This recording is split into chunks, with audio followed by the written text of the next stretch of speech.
Hello there, this is Awhobiwom and welcome back to my YouTube channel. If this is your first time, you're welcome. And if you are a returning subscriber, you already know the drill. Thank you so much for coming back again to see another video. So guys, in today's video, I'm going to be answering some questions regarding your residency in Poland. Now, I made an entirely long video so I made a long video explaining like the different case scenarios of when you're applying, the documents that are required and all of that stuff, which I would advise that you check it out after this one or before this one or whatever, however you would prefer. So in this video, I'm just going to go further to answer some questions around that video because I've gotten a couple of them, and also to give you like do's and don'ts, especially the don'ts of applying for a temporary residence card here in Poland. So let's jump into the gist for today. I'll be starting with the don'ts of application. So the things that you should not do or the things that you should pay attention to. So the first thing would be when applying, like when you're sending your application by post. Now, I do understand that when you're applying, you can either send this application by post or you can book an appointment. Now, getting an appointment isn't really that easy, so let's stick to the sending by post. I had said in my previous video about this not to try this, but just in case you want to do it, there are certain things that you need to take note of. The first thing is you need to make sure that when you're sending this application out via the post office, you have to make sure that you're sending it via priority mail. So this has to be prioritetowa.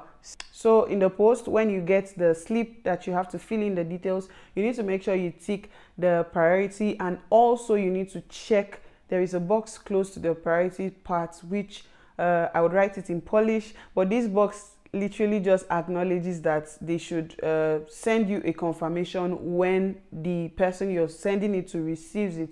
So I have it here from the time when I was applying. So it's a yellow card. It's a yellow card like this. So once you check that option, they would provide you with this yellow card. Basically, the yellow card has the address of the person you're sending it to and your own address and your postal code. So when you receive this back, you know that the person, that's in this case the voivodeship which you have applied to, have received it. So that is step number one.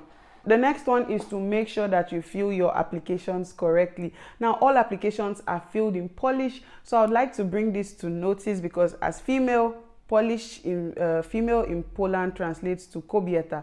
So when you are filling, please do not be tempted to write F as your sex, but K. For man, it's the same. So man in Polish is mężczyzna and it's the same. So M and M doesn't, no problem. But for woman, make sure you put the K because K is kobieta, not F. And of course, like I said, you need to make sure you fill the form correctly in Polish. Next thing that you don't want to do is applying when your visa is almost expired. Now, when you apply when your visa is almost expired, that is a problem. I personally recommend to apply at least 5 months before your visa expires, and that's because these things take time. So the earlier the better, right? Although it states that you should apply at least 30 days before your visa expires, but I would advise that you should start as early as possible. So as soon as you have gathered all your documents, I believe that that is the best time to start. The next don't is do not change your address. Now, changing your address during the early stage of applications could cause a long wait. So it is best not to change your address during the first stage of the application because, of course, they will be sending in mails to your mailbox in your home address which you have filled, so it's best that you don't change it at least within the first few months of application, right? The next thing is do not submit photocopies. It is important to submit your original documents or your notarized documents when you are putting out this application. And also, just like the previous one, when you're applying for the purpose of work, make sure not to change your job as soon as you have put out an application because this would definitely cause delays. In my other video, I had talked about my own personal issues where I kept on changing stuff and it really caused a long wait for me. So now we would move on to answering questions about this residency. Okay, so I have some questions written down. I would just look down, read them, and I would give answers. So now the first question is, when applying for the long-term stay, how do you count the 5 years? So in order for you to qualify to apply for the long-term stay or the permanent residency here in Poland, you should have stayed for 5 years. 5 years. You should have stayed for 5 years here in Poland. Now, how do we count these 5 years? So for the 5 years now, there what we'd consider is you haven't stayed outside Poland at a stretch for longer than 6 months, and then at intervals for more than 10 months. That's if you have gone out of Poland during these 5 years, you should not stay at a stretch longer than 6 months. So you can stay 5 months, this is okay. But the moment you exceed 6 months, your 5 years has already, like, you reduced the stay already. And then if you have left the country in 5 years, you've traveled out of Poland, the travels or the time spent outside Poland together should not be more than 10 months. So yeah, that's what qualifies for 5 years. Another thing is, if you were granted visa as a student, or if you were here in Poland based on your visa or your temporary residence that has been issued as a student, it counts half of the time. So let's take it that you were doing a bachelor's degree for 3 years here in Poland, and you had like a residence card or a residence card valid for that amount of time. So 3 years would count as half the time, which would be 1.5 years. So that's how you count it. If you are here for the purpose of work, it's okay. But as students, it is half the time. So the next question is how to confirm the knowledge of Polish when you're applying for the long-term visa, sorry, the long-term residence, right? Or the permanent residence. How do we confirm the knowledge of Polish language? So it's similar to confirming the knowledge of English language. So you'd have to like get a certificate, which of course you'd have to get like a B1, at least a B1 certificate from an examination board, so which is the State Commission for Proficiency in Polish, right? So you need to get this document. Or if you did your studies, so your bachelor's studies or your master's or your PhD, if it was conducted with Polish as a language of instruction, then you don't need this certificate. Or if you got a school leaving certificate, either primary, secondary, or post-secondary, as the language of instruction was also in Polish. So these are the 3 ways that you can confirm it. At this time will be the time to tell you that as a foreigner, it's important for you to learn the language in order to have a long-term stay here.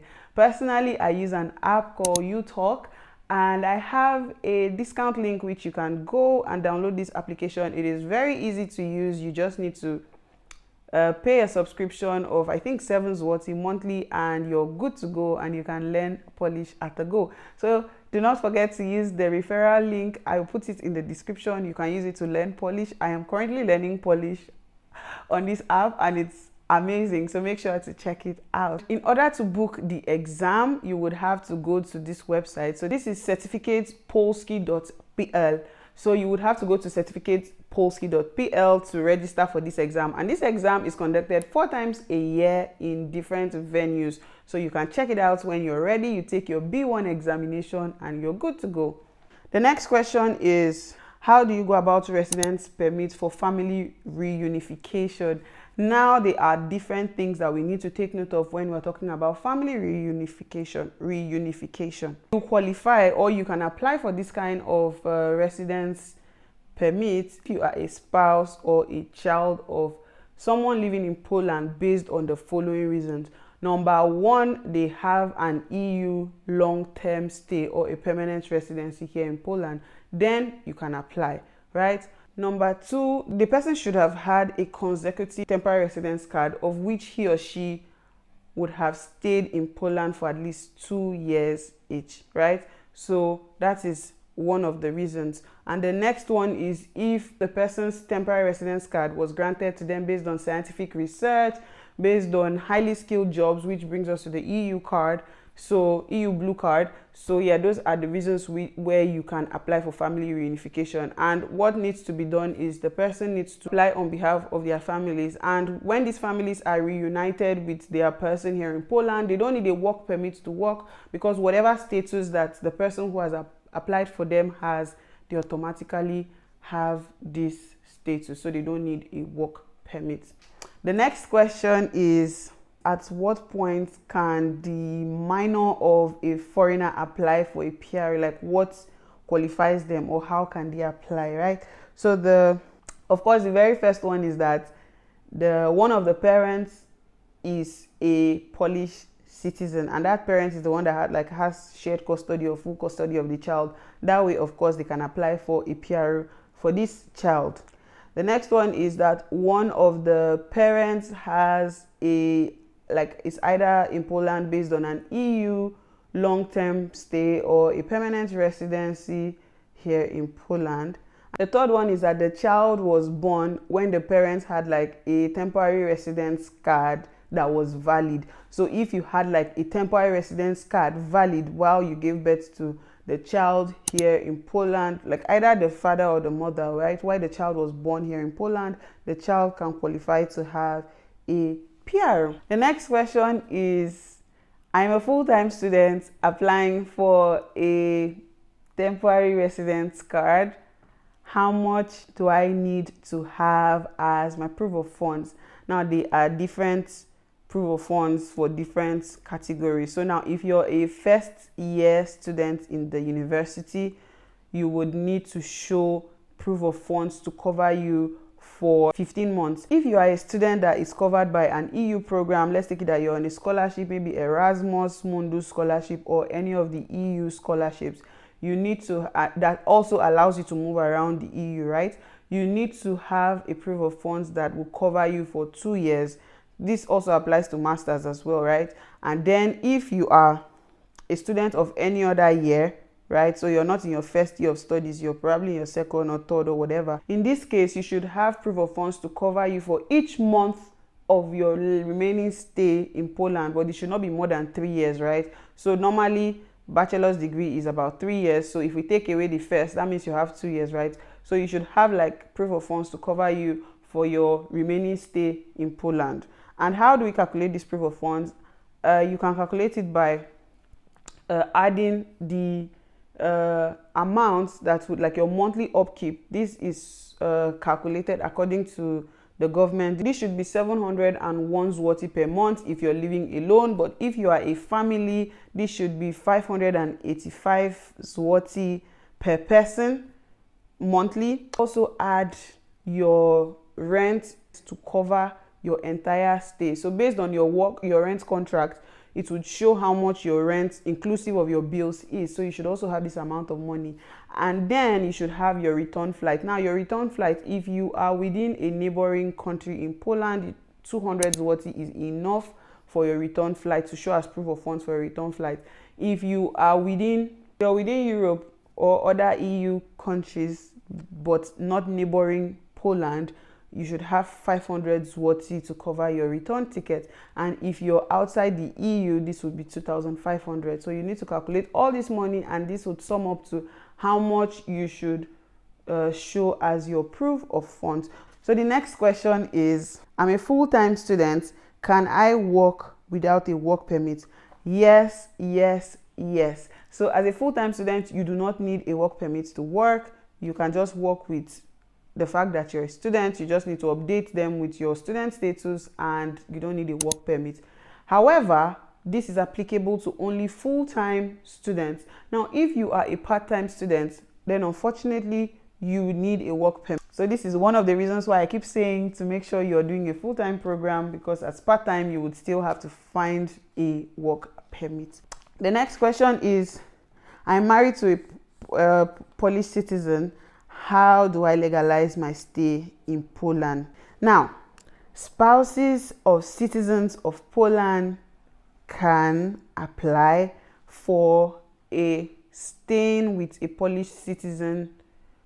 That would be the reason for the application. So now you know how when you're applying, you would normally apply as a worker, as a student. But if you are married or you are in a civil relationship with a Polish person, you can apply as staying with a Polish citizen.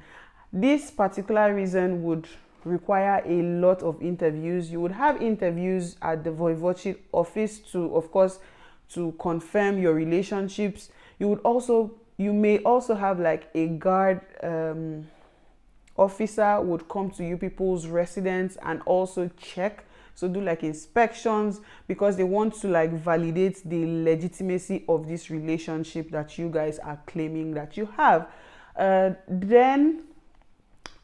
So when this is done, you can get a residence permit. So a temporary residence permit, you can get this based on this particular reason, and you would not need a work permit. However, while you do not have this residence card based on a stay, you should have a work permit. So while you don't have a reason to stay, like let's take it that you don't have any reason to stay, right? That you're not staying for work, you're not staying for school, you just happen to be here, and your application is in progress at the urząd, right, for staying with a Polish citizen, but you don't have a card yet.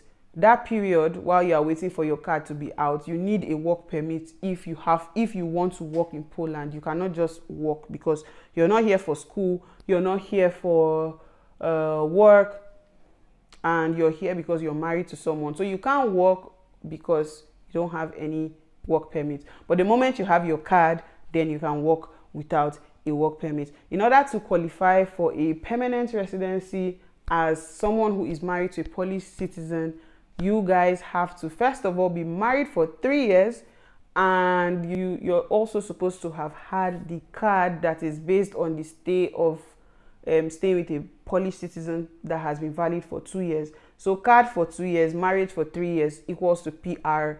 And if you guys divorce within 2 years after collecting your PR can be taken away from you. Yes. The next question is, I recently graduated from the university in Poland and I want to apply for a temporary residence card. How do I go about it? Now, if you have a bachelor's degree, a master's, or a PhD from a Polish university, you can apply for a residency based on the fact that you have graduated. Now, when you're applying, you're going to choose other reasons, and then you're also going to choose that you are a graduate of a Polish university. So this would be Absolvent Studiów. I would write it in Polish, so that would be the kind of application that you would be applying for. Now, this kind of reason for staying in Poland can only be issued to you once and within 9 months of graduation. So that's how long it can be issued to you. The next question is, I've gotten a PR now.